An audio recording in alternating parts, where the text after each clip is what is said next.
Hey there everybody and welcome back. I'm your host Joshua Ryan and today we are here to talk about the Eternals. When you said goodbye.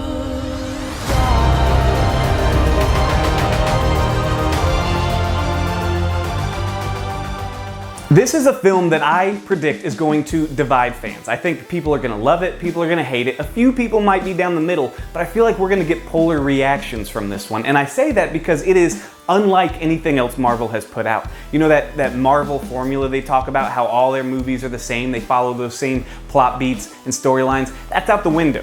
This movie is entirely unique when it comes to the Marvel Cinematic Universe. And what's this even made of? Vibranium? The movie clocks in at almost 2 hours and 40 minutes, making it one of the longest movies in the MCU. That's longer than Infinity War and just a hair shorter than Endgame. So you already know this is an epic movie. This is a long movie, and a lot of people might find that as an issue. I didn't, but like I said, because this movie's so different, the pacing is going to be different as well. This is a movie some people might find slow. There may be people who complain that it's boring, because there's more drama to this than the normal just action, beat 'em up kind of Winter Soldier type movie.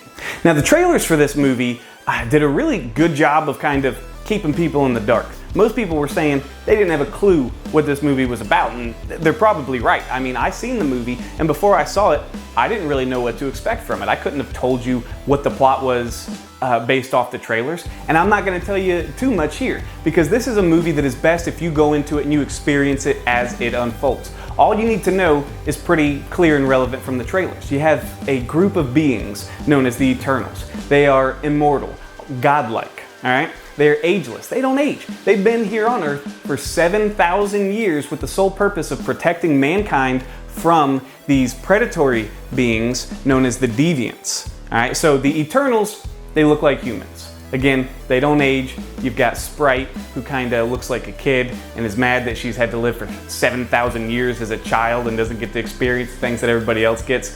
Everybody else is an adult. Each of them has a unique set of powers. You got, some can fly, shoot lasers, you got a speedster. There's a lot of cool things here. Mind control, powers that we've seen before. I mean, none of these powers are unique to the Eternals, but here we have a superhero team. Like, we have a team-up movie that's not the Avengers here, and they're starting off this way. And this is like an Avengers level movie. It really is. They face off against an Avengers level threat. Now that Captain Rogers and Iron Man are both gone, who do you think's gonna lead the Avengers? I could lead them.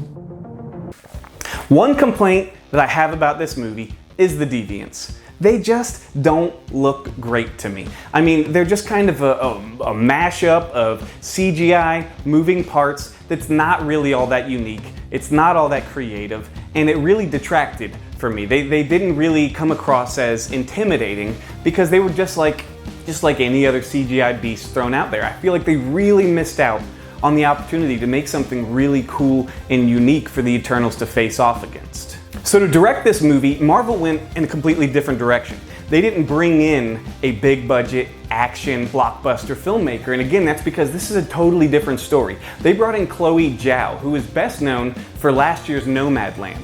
She has a couple of lower budget independent dramas that are deeply personal kind of character pieces under her belt, which is, I mean, they're great movies, but it's just not who you would expect to come in for a big budget $200 million Marvel movie. So you already kind of know this is going to be a different type of story. I think it was a great decision to bring her in. I mean, she won Best Director last year at the Academy Awards, and she has a completely different directing style, a really keen eye for character development and character stories, and that's really what the Eternals is. It's less of a big action movie. Now, there's still plenty of action, but it is more about these characters and what they're experiencing.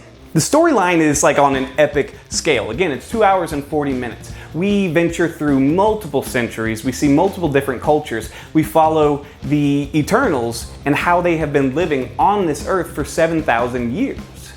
One big thing that everybody wanted to know, if they've been here for 7,000 years, if they're this powerful, where were they when Thanos was there? Why didn't they help the Avengers when Thanos was there? Well, they addressed that. I mean, kind of. A little throwaway line. You got a character says, "Why didn't you help out with Thanos?" And you get the answer, "We were instructed not to." we were told to only interfere if humans were in danger from deviants. That's it. That's kind of how they explain it. Sure, it's a little cheap, but at least they addressed it. I think this movie does a lot right, but one flaw that I noticed, that I picked up on, kind of rubbed me the wrong way, was a lot of the story is developed through just exposition dumps. Just people talking and explaining the story rather than letting that story unfold on its own. And with a 2-hour and 40-minute long movie, you would think there's plenty of time to let that story unravel naturally. Now, coming back to this runtime, I actually don't think it's too long. That is a long movie, but it didn't feel that long. Like, I didn't feel the time as I was watching it. I was fully engrossed in this movie, and I felt it did a great job of keeping me entertained and engaged in where these characters were going, what was happening to them, and what was going to happen. To protect humans from the deviants. I mentioned earlier that they face off against an Avengers level threat. I'm not going to talk about exactly what I mean by that, because again, you have to watch the movie and let it unfold, but there are big stakes here. This is a much bigger, stakes than you would get in, Iron Man or something like that. This is like a huge deal, and you really do feel the urgency. You feel the danger of what's happening here. With characters this powerful, I mean, these guys are really powerful. It showcases that the Phase 4 and beyond of Marvel is really leaning in towards these powerhouse heroes. I mean, we got Doctor Strange, you've got Scarlet Witch, and now we've got these Eternals coming in. These are big, powerful beings, way beyond, what we would get from Captain America or Iron Man. And that's some pretty great stuff for about the future of the MCU, because if our heroes are this powerful, then they're gonna have to face a threat that is beyond, powerful, that is beyond anything Thanos could have comprehended. There are 2 after-credit scenes. There's a mid-credit and an after-credit scene, so make sure you stick around for both of those. All in all, I'm putting my stamp of approval on this movie. I really, really liked it. And I saw this on a huge IMAX screen. I'm talking the biggest IMAX I've ever seen, and it was glorious. It was beautiful. And you know that picture that was going around of Kumail Nanjiani with his shirt off, and he's all ripped, and he's buffed to play his role in the Eternals? He never even takes his shirt off in the movie. You never see those glorious abs again. Again, this might divide fans, but I'm telling you right here, I loved this movie. I'm gonna put it in the top probably 1/3 of the MCU, up there along with the top maybe, 7 or 8 movies. I think it's really good, and I think it outshines a lot of what we've seen recently.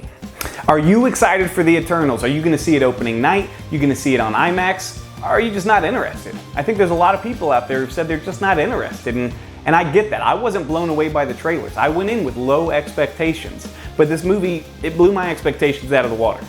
Are you excited for the movie? Are you gonna go see it opening day? Are you gonna see it on IMAX, or are you just gonna skip it? There's a lot of people out there saying they're not even interested in this movie, that it looks boring, and I get that. All right, the trailer didn't do anything for me either. Again, that's because they're holding back. They're trying not to let you know what to expect. So I went in with low expectations, but I was pleasantly surprised. I really enjoyed this movie. I think everybody should give it a chance, and they should give it a chance in theaters, because that experience on a big screen was fantastic. All right, so let us know in the comments what you think, and come back, comment in after you've seen it. Tell me if you agree with me. Tell me if you disagree with me. I want to hear about it. All right, I'm Joshua Ryan. I'll see you next time.